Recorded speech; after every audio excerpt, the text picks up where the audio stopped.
आलोक जी, जैसे भोपाल का नाम कई बार फिल्म सिटी डेवलप करने के रूप में आया, तो इस बारे में आपने कोई अध्ययन किया है? आपकी कोई योजना है?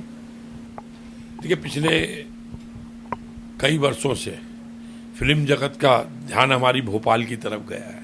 कई भोपाल में फिल्मों की शूटिंग हो रही है। वो कई कलाकार भी हमसे मिले हैं। वो भोपाल में भी कई प्रतिभाएं, कई टैलेंट हैं, उनको फोरम मिलना चाहिए।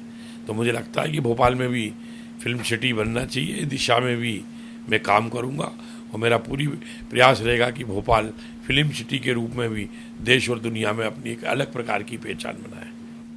देखिए, लगातार भोपाल की जनता 35 वर्षों से लगातार भारतीय जनता पार्टी के प्रत्याशी को सांसद बनाकर दिल्ली पहुंचा रही है।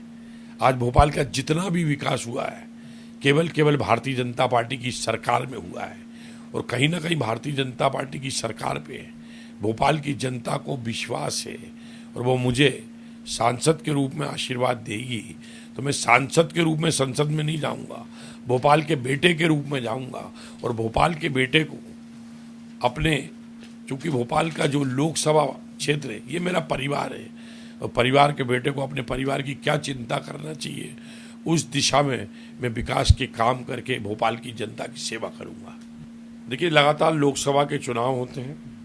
पिछले लोकसभा चुनाव में हमारे पूर्व सांसद आलोक संजर जी को भोपाल की जनता जनार्दन ने 3,70,000 से अधिक मतों से जिताया।